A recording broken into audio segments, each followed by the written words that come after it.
Hello, everyone. Thank you so much for tuning in. This is Tahmina Watson, your host of Tahmina Talks Immigration. Welcome. This summer, I decided to record a series called Legal Heroes in the Trump Era. I wanted to speak with some of the lawyers who have stepped up beyond their day jobs to make a difference in immigration, civil rights, and much more. I wanted their insights from their work in the last 4 years so we can learn lessons to take into the future, especially as one of the most consequential elections in America lies ahead. The interview series became a book called Legal Heroes in the Trump Era. Be inspired, expand your impact, change the world. The book can be found on Amazon and other outlets. I hope you will pick it up. Enjoy these interviews. I hope you'll learn a lot. Thank you so much for listening, and thank you for being here. Hello, everyone. This is Tahmina Watson, the host of Tahmina Talks Immigration. I have an amazing guest today, and I cannot wait for you to listen to her story. She has been an incredible support to all of the work I've done over the last 2 years, and her story is incredible in and of itself. Her name is Jill Scott, Director of Legal at Zymeworks, a biotech company in Seattle, and she's a volunteer pro bono attorney at WIDEN, Washington Immigrant Defense Network. Jill, thank you so much for being here. Welcome. Oh, it's my pleasure, Tahmina. Thank you for the introduction. Of course. There is so much to talk about, but before we dive into the legal nitty-gritty, I would love the audience to learn a little bit about you. Where were you born and where did you grow up? Sure. So I was born in Fairbanks, Alaska, and I grew up there. And my family is also there. My parents, my sister, and her family. And my family, pre-COVID days, we would go up there several times a year and visit. And it was a great place to grow up. It was small town. I didn't realize until college sort of how isolated we were from the rest of the United States. I didn't realize, for example, that not everyone plugs in their vehicles to keep the engine block warm at 20 below. And so attending college, I went to college in Oregon, was a whole learning experience of coming out of Alaska. But yeah, I grew up in Alaska, and How did you end up in Seattle? I went to law school at UW. And so yeah, I went to law school at UW, and started making contacts in the legal community, as you do when you go through law school, and decided to stay. My mom still plants little seeds of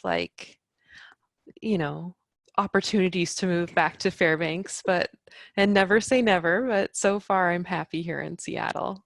Well, Seattle's beautiful, but so is Alaska. I've had the privilege of visiting a couple of times and to see the wildlife there and the beautiful mountains and glaciers that still exist. That's right. Thankfully, it's a beautiful place. So what a wonderful, upbringing you've had. Let's dive into lawyerhood. Did you Sure. always want to be a lawyer? Not at all. Very much did not want to be a lawyer.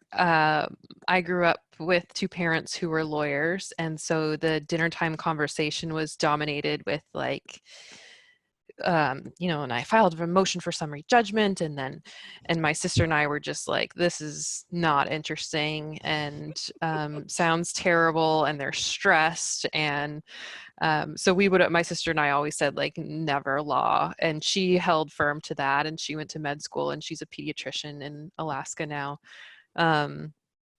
And I did microbiology as an undergraduate and was, really into science. And then towards the end of college, I thought a lot about what could I do from a health policy perspective, and became more interested in sort of how to have a seat at the table at some of those policy level conversations around science and healthcare. And so that's when I enrolled at UW, and they have a joint, I don't know if they still do, I think they still do have a joint degree program where you can get a law degree and a master's in public health concurrently. And so I did that program at UW and was able to sort of keep one foot in science and public health, and then also go to law school and learn those tools and advocacy skills, and kind of blend those interests in a way. But my parents were totally confused at that point about what I was doing with my life. I feel like I need to ask you, how do you look at the current situation of COVID-19 with the background that you have? I mean, I didn't know you had that education, with one foot in healthcare as well as another foot in legal. And both of those are so incredibly profound subject matters for the world of COVID-19. Do you sort of sit there and think about some of the education that you've had at school and what it means for today? Absolutely. Yeah. I think back to a lot of books that we read when I was in school. And even when I was younger, I was really into sort of um, the idea of being one of the virus chasers, that would go in and go into outbreaks and do some of the epidemiological tracing and things like that. I was really interested in that. And Laurie Garrett, an author who I really admire, she's been sort of on the forefront of speaking around COVID-19 and the pandemic and what sort of we can expect based on what she's seen in researching pandemics throughout history. But absolutely, it's a real convergence right now of personal interest for me. And when I was in law school, I interned at the World Health Organization in Geneva, Switzerland, and when I was there, worked in the International Health Regulations Group. So that's really the group that, and that's a piece of international law that was put in place to really force countries to talk to each other when there's an outbreak that could affect your neighbor. You're responsible for reporting that to your regional WHO office and to headquarters. And so, of course, we all know now COVID-19 is a public health emergency of international concern, which is like the main buzzword within that piece of legislation. And so being able to think back about my time there and the work that we did and sort of working with ministers of health in different countries around the world to prepare them for what to do in case a public health emergency of an international concern were to arise. I think now, and still am in contact with some of the folks I worked with at WHO who are incredibly busy right now. But thinking of all that kind of machinery now actually being used and put into practice, it's an interesting time. Yeah, well, what amazing experience, A, to be at the WHO, B, to be in Geneva, and C, to actually see the crux of the law that's governing Yeah, everything. And particularly when you listen to the news and the president says, well, you didn't do your job, whereas they probably did and did it right. very, very well. And so you must be, you see that, and, I just can't imagine how you must feel. But I'm so glad you were able to share that experience. What did you want to accomplish as a lawyer then? I really wanted to I really wanted to work in the crossroads between law and public health, health policy. Um, and, it's interesting, immigration became a piece of that for me. I think in my law school experience, I was first exposed really to immigration law with a clinic that I did at UW. They had the Immigrant and Refugee Advocacy Clinic, which at that time was through Northwest Justice Project. And I worked there for my 3L year. And that's when I first really, because I was all about science and the law, that was my thing. Um, but then I had this one case that kind of flipped everything for me, and I saw in a new lens that immigration really is public health. Um, and I think it's still to this day, I think the world of global health and public health and philanthropy in those areas, I don't feel like the the global health aspect of immigration is very well understood or even articulated within the classic field of global health. But I had this case at Northwest Justice Project which was a young, you know, 13, 14-year-old who was brought to the United States, essentially married off at a very young age and brought here. And I worked on this case through the whole 9 months of my 3L year, and it turned into this whole issue of that was actually forwarded to the U.S. Attorney's Office for prosecution of a trafficking ring. Wow.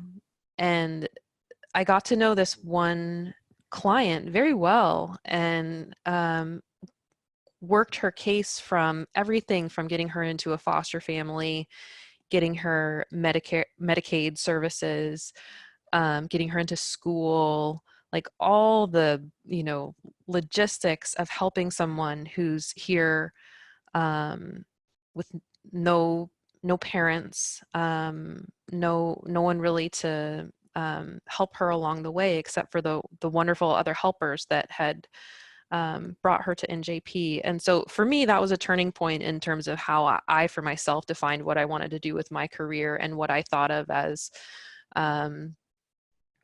you know, my goals and my aspirations to work in what I defined as public health were much broader than to include those coming to the United States as immigrants within that tent.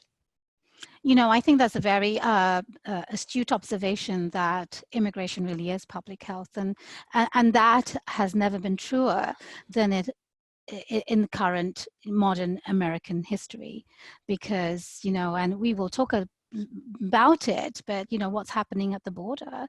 currently with COVID-19 fears is truly a public health crisis. So let's get into that in just a little moment. And so you, but now you're a lawyer at a biotech company, and is that how you got there? What's been the legal path? Yeah, so I worked at a firm a couple years out of law school and got great training in terms of sort of the basics of lawyering, and learned a lot about Medicare, Medicaid, and those types of programs at that position. I went in-house, I guess it was around 2010 at that point. I went in-house at an organization called Seattle Biomed, which is now part of Seattle Children's Research Institute, and it's an infectious disease research institute. So there I was doing a lot of lawyering in support of um, basic science research and clinical trials, particularly around malaria, HIV, and TB, which are sort of the big three in terms of global health.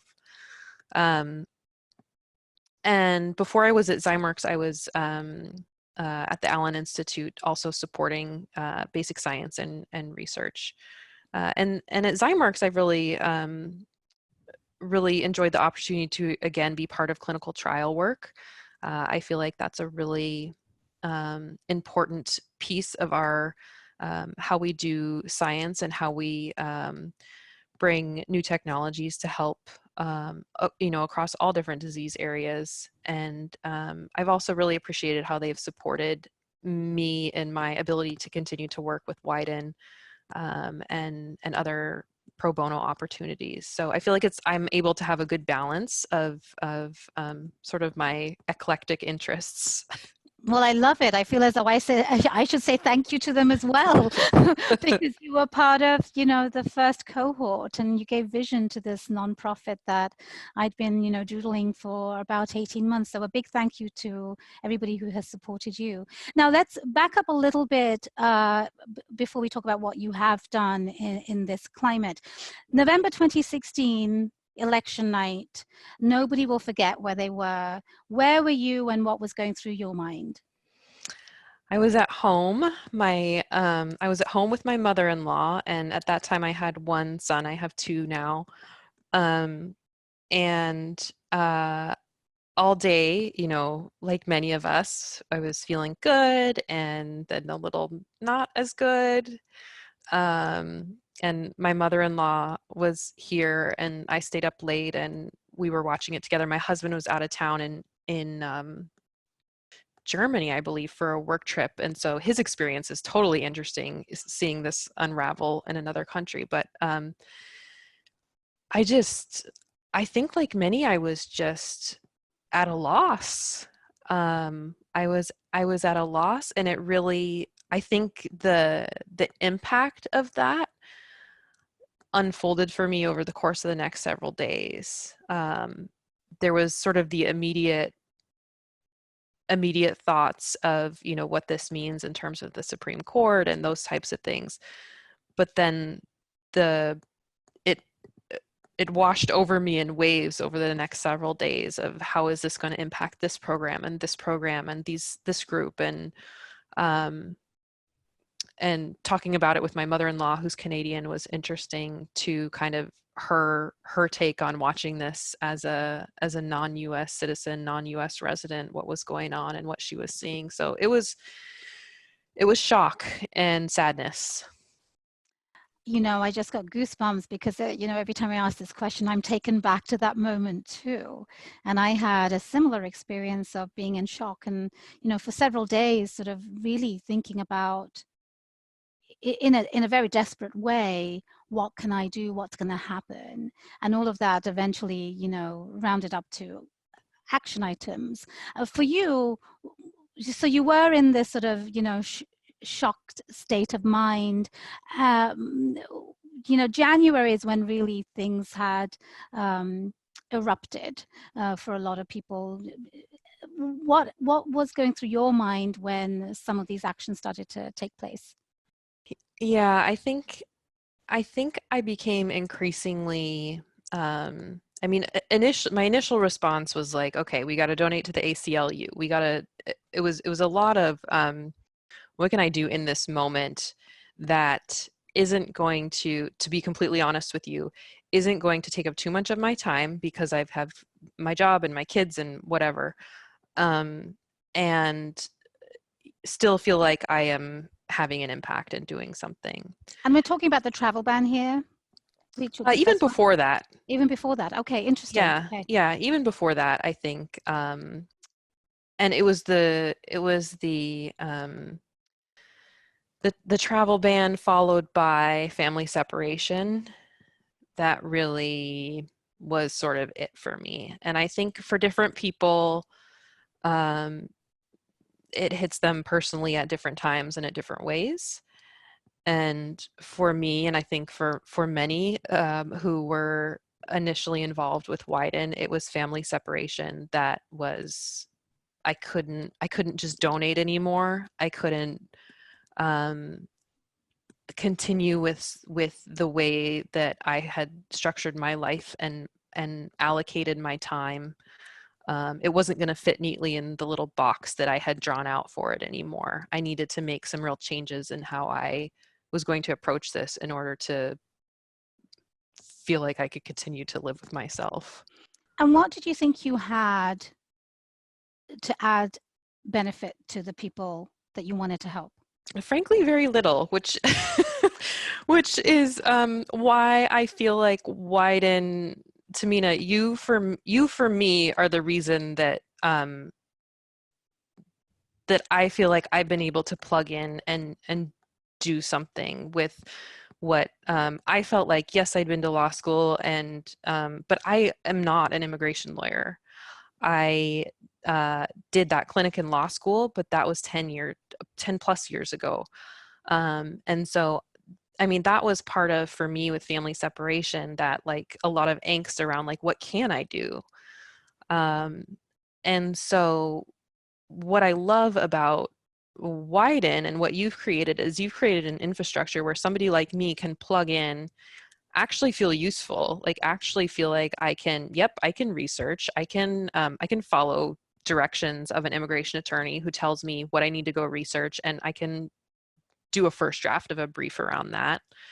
Um, and so I think it's that initially I didn't feel like I had much to contribute. But for me, you flipped that around and said, no, actually you do. And here's a model um, where we can use you. And so at that point, there's really, I didn't feel like there was any reason not to. And, one of the interesting things is I've had people, other lawyers that I've talked to about Widen, and they say things like, oh, I'd just be too nervous, or I'd just be so worried I'd screw up or whatever. And like, Yeah, I'm worried about that too. But the alternative is that these people go unrepresented. I mean, I think the recent statistic I saw is only 14% or less of immigrants are represented. There's no right to appointed counsel. And so, um, what WIDEN does is it reduces that fear to a comfortable point for me where I can actually say, okay, I can participate, and there's somebody who's got my back who is an immigration attorney, um, and I can Yeah, help them, which feels yeah. good. And I mean, every lawyer has legal skills, much more than a 4-year-old who's being asked, do you know Right. your rights? And that's so that is invaluable, because that's something we cannot teach you, or any lawyer, because lawyering comes with experience. When we were starting Widen, a lot of people said, go to the law schools and get students. That training is not what we could offer, Mm-hmm. because that comes with years of practice. And so what you did was incredible and impressive. And, everybody knew in your cohort what their roles were and how to do it. And you gave this vision a life, and I'm so grateful for it. Let's talk about that for just a moment. So basically what happened, the separation of parents was going on in a different part of the country. And an immigration lawyer like me will think, yes, I want to help, but I can't actually go to the southern border. I have my own life, my children, my practice. And so like you, I also was looking at my time, but I also knew that we needed help on the ground here. Who's helping Mm-hmm. people on the ground here? And while it might not be separation of parents quite yet, at the time I didn't even think that was going to happen. Just people who were detained and needed representation. And you mentioned 14%. The number is actually significantly lower. And the numbers that exist are several years old. And therefore, we actually don't know what the number is. It could be less than 5%, given the Mm-hmm. current state of things. And so you and a few others, some of them are being interviewed for this series, basically stepped up. But what I saw was immigration lawyers on the one hand were being depleted in their energy, and the time that they could give was just no more. And people like yourself who wanted to give help and wanted to donate time didn't have an avenue. So it was a really nice way to, at least I thought at the time it would be a good idea. I just didn't know. And it And so, is, yes. and then there, you were, and like, as I could see the anxiety and the anger and the frustration between all these lawyers who are mothers, basically it made sense to say, hey, will you please do this? So I'm so grateful you stepped up with all the other 10, 11 people who did. Tell us a little bit about the first case you had. Sure. So, we had a case. This was a woman who was from Central America. She had she didn't come with children. She had adult children, uh, and of course, two children who had died as part of violence happening in Central America. So she had adult children in Central America, and then two that had passed away. Um, and we met with her, and one of the challenges with her case was that she couldn't read or write in her native language.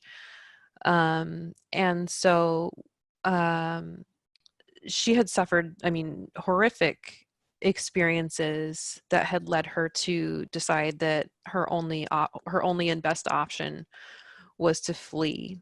Um, and so me and another non-immigration attorney and an immigration attorney, we would meet with her at the detention center and just go through her story and ask her. I mean, it's a really, if you've never been to the detention center or to a jail, period, it's a very unique and humbling experience, I would say. Um, and to actually be there, put all the legal stuff aside, to be there in the environment where she is living and see the best of how she's being treated, because we're seeing how she's being treated when three lawyers are with her.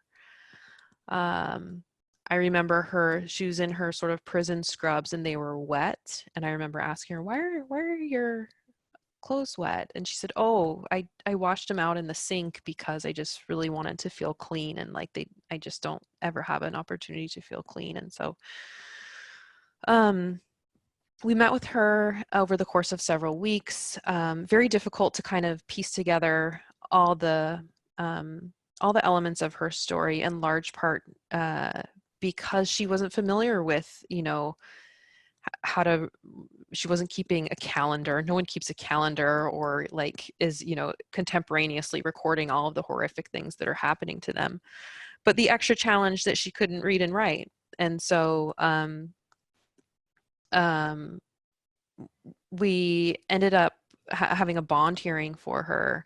And again, this was a new legal education for me, and understanding how the um, defensive immigration system works, where the bond is all over the place. There's very much a lack of consistency in when bond is granted, and if granted, how much it will be at. So we fully expected bond to be granted. It was not granted in her case. And so we went to the full trial, the full hearing on the merits.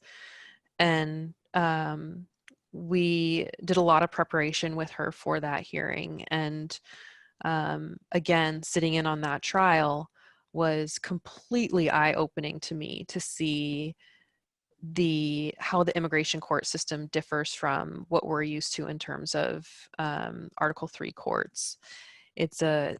Immigration courts are under the executive branch, and the lack of procedural due process is staggering to someone who has seen, how a regular court operates, which, let's be honest, is not perfect at all. But and then to see our client really struggle with questions from the judge around who are asking. I mean, there was just a complete cultural clash and misunderstanding on terms of things like geography, that our client is just not able to tell you how far away this city is from that city, or how long it took her to go from X to Y. So her case was denied, and she was given 5 minutes to determine if she wanted to appeal. And so we talked with her in the hallway, and she could either be sent back to her home country within about 2 weeks if she gave up her right to appeal, or she could decide she wanted to appeal and remain in detention for probably years while her case worked its way through appeal. And so she was crying, and she was terrified to return home, but she felt like she couldn't continue to live in prison. And so she did decide that she wanted to give up her right to appeal. So it was traumatic. It changes you to go through that with someone. It was, of course, incredibly disappointing.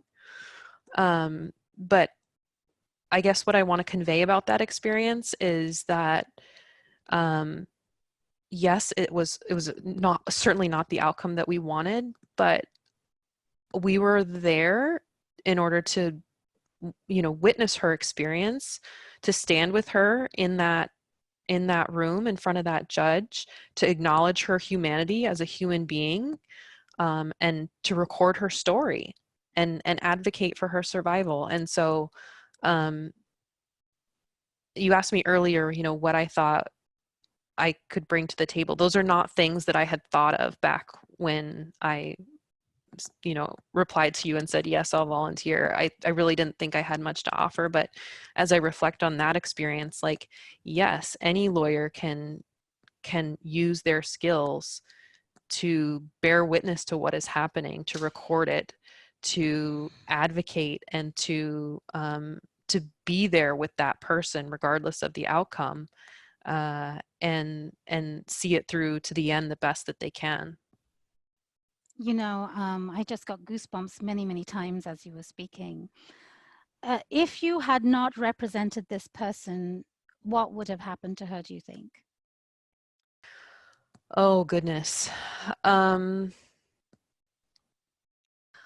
I worry that she would be languishing at the detention center. Um, I I do feel like we were able to make some headway on certain things regarding her return to try to make it as safe as possible. And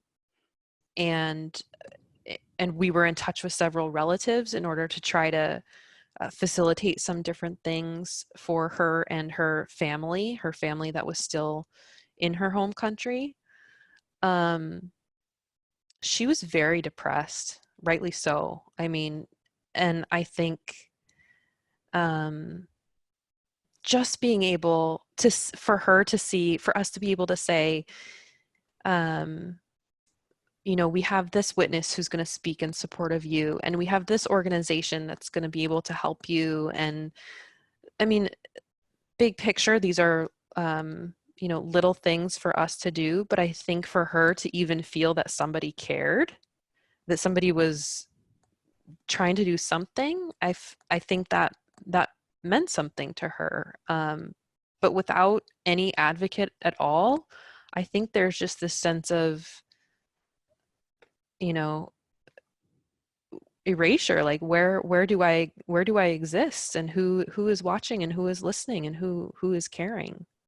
Yeah, and that person likely wouldn't have had representation, Right. and it would have been a very, an even more traumatic experience, is my guess. So thank you for doing that.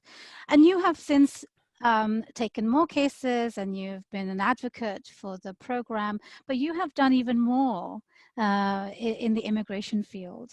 Tell us a little bit about that experience you've had. Sure. So, I guess this was time is just a warp right now. But this was October, November 2019, um, when things were really getting bad, and they still are bad at the southern border. I just kept, again, reading article after article about what was happening, um, in terms of refugees seeking asylum at the southern border, and coming across, and the conditions that were happening at the border. And my mom, who's a retired judge, her and I would just talk about these on the phone, and then finally we were like, we could actually go and find somewhere to volunteer and check it out. Um, so we did our research and ended up going down to Texas, and we had fully intended to volunteer at a few different organizations on the Texas side of the border. But in the time, I think it was about a week before we went, the Trump administration implemented the migrant protection protocols, the Remain in Mexico policy, which shifted everything. So refugees who were able to come through and visit shelters in the United States were no longer allowed to do so. They had to remain in Mexico. They'd present themselves at a point of entry and then be told, basically, go wait in Mexico until your case can be heard, which we don't know when that will be. And so we had a decision to make. Were we still going to go, even though, like, the organizations, I mean, that were seeing thousands of people on a daily basis, we're now seeing 2 to 3 people on a daily basis. We decided to still go check it out when we got there. So we really played it by ear, that when we were down there. I mean, just had to kind of have that flexible mindset, and ended up taking our passports just in case. And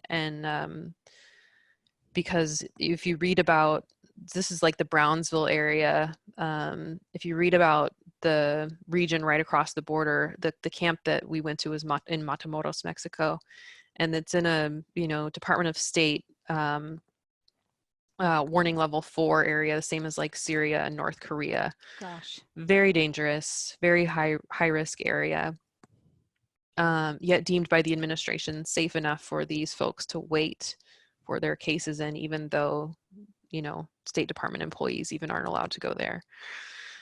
So we ended up volunteering with a few different programs, and we would walk across the Gateway International Bridge in the morning with backpacks full of supplies from Catholic Community Services and Team Brownsville and other organizations working in that area.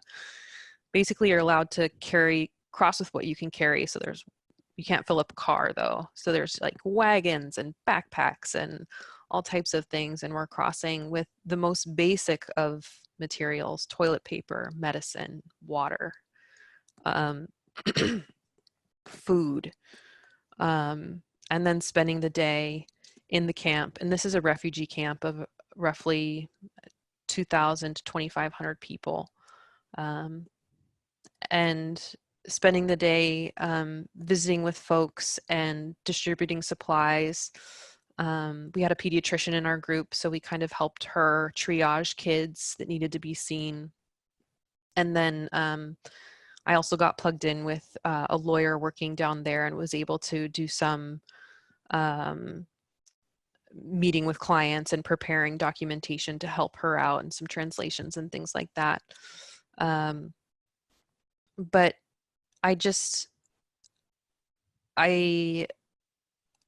I struggle with how to give words to what that scene is like. It's right at the edge of the Rio Grande River. And there are, I think we lose sight of the fact that these are people just like us. There's a large Cuban population in this camp. These are doctors, these are engineers, these are people of all, socioeconomic status. Right now, through Global Response Management, there is actually a Cuban physician who is like the camp doctor. Who is a refugee himself in the camp? Correct. Amazing. Yes.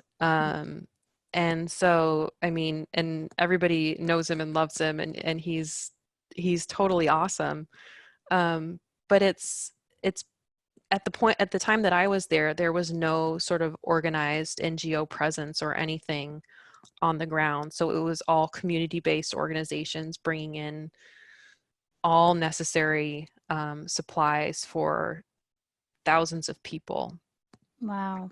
Wow, what an experience, and what an emotional toll that would take on somebody that hasn't seen that before. I can't even imagine it. Even when you tell me, I want to cry, and I wasn't there, and it's difficult that I sometimes I can't even look at the pictures anymore. It's been a compounding of issues that have been thrown at us, and we're the lucky ones who are not in that just by virtue of where we were born. Completely. It's a luck of the draw of where you were born. That's as simple as it is. And yep.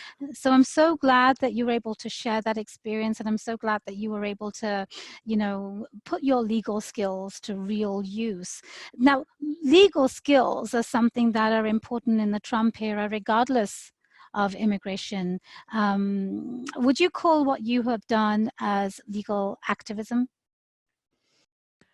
I think so. I think it's interesting for me to think about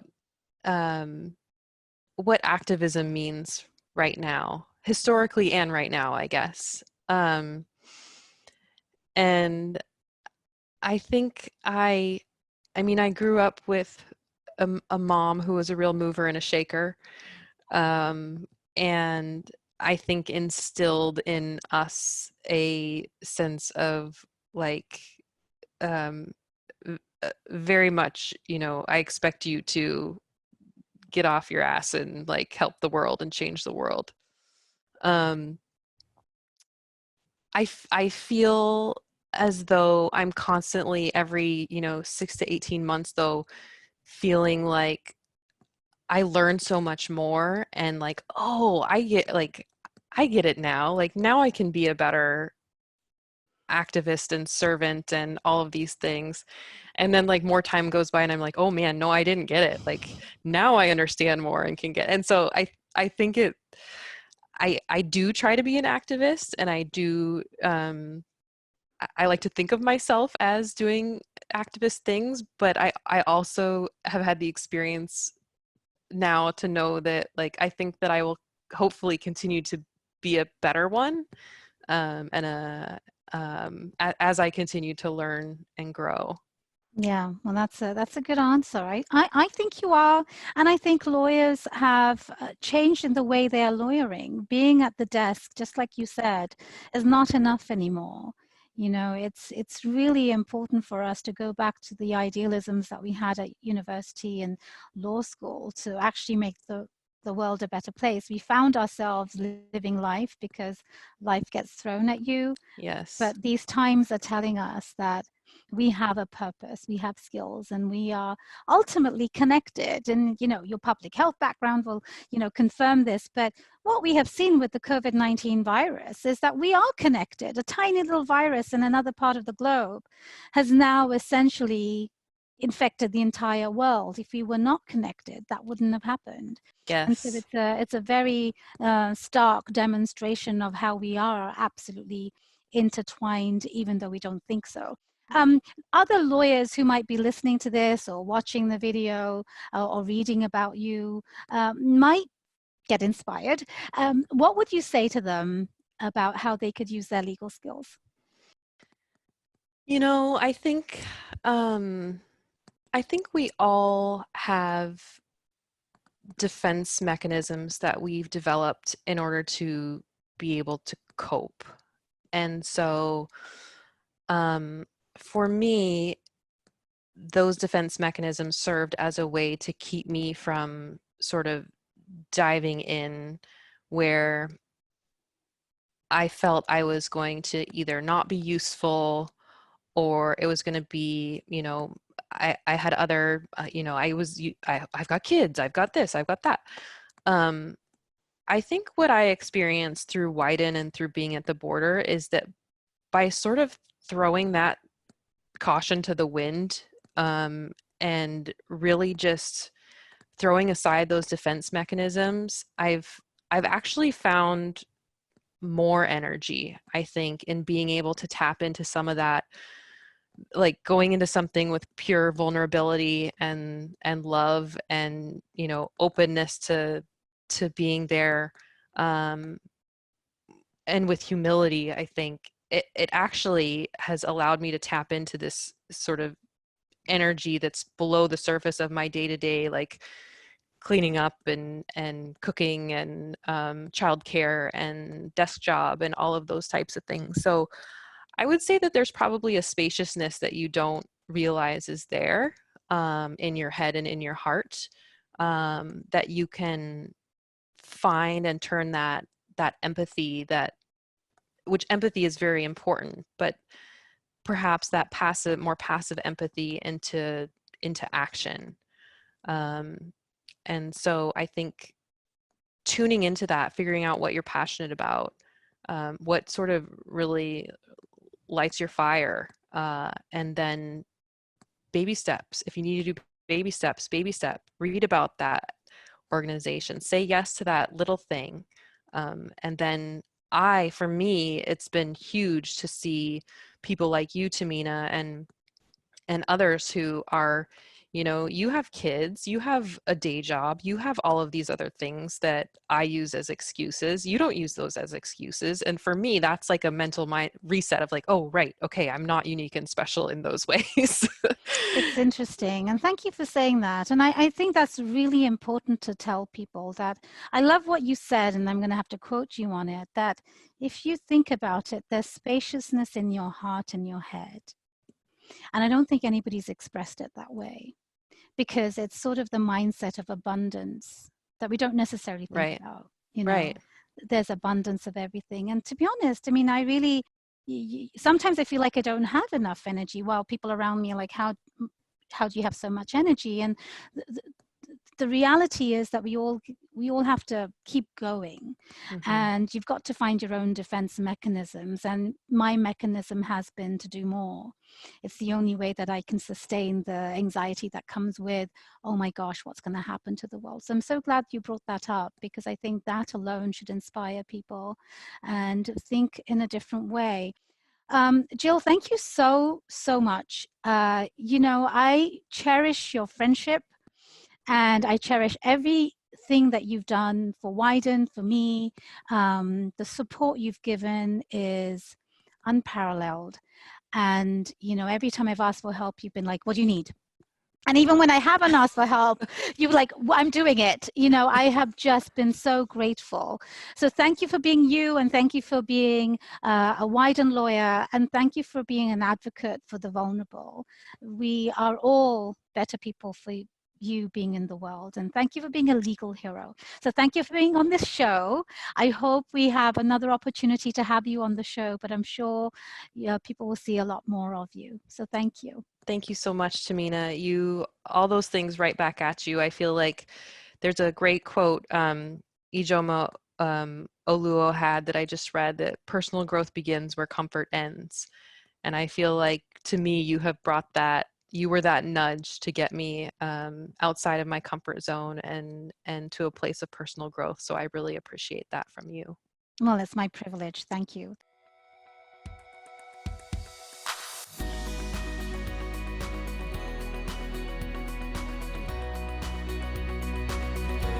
Tahmina Talks is brought to you by Watson Immigration Law. Founded in 2009, Watson Immigration Law is one of Seattle's premier immigration firms, specializing in business and investment visas, but offering a wide range of immigration services. If you need assistance with your immigration needs, Watson Immigration Law is ready to help. Just call 206-292-5237 to schedule an appointment. Mention this podcast to receive a 10% discount off your initial consultation fee.